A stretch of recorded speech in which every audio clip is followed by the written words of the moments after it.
మీ salary ఒకవేళ 20,000 అయితే ఈ విధంగా స్మార్ట్ బడ్జెటింగ్ ప్లాన్ చేసుకోవచ్చు. ఎట్లా అంటే 50-30-20 రూల్ వాడి.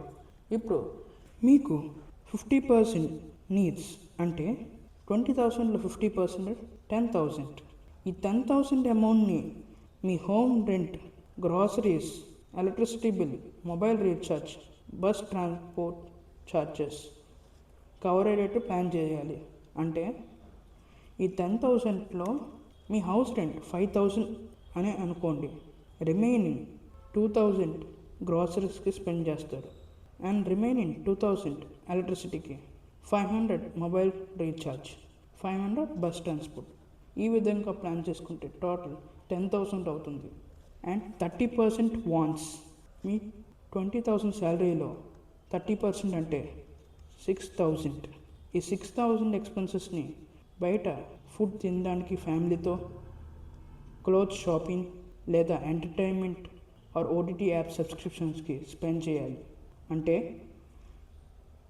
ఈటింగ్ అవుట్ ఫ్యామిలీతో సుమారు 2,000, షాపింగ్ 3,000, రిమైనింగ్ 1,000 ఎంటర్టైన్మెంట్కి అలొకేట్ చేయాలి.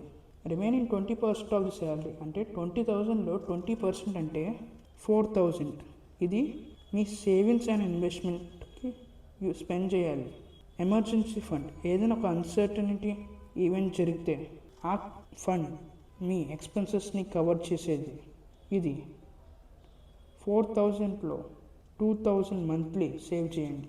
ఇది ఐదర్ లిక్విడ్ ఫండ్స్లో ఇన్వెస్ట్ చేయండి లేదా ఆర్డీ అకౌంట్లో డిపాజిట్ చేయండి ప్రతి మంత్.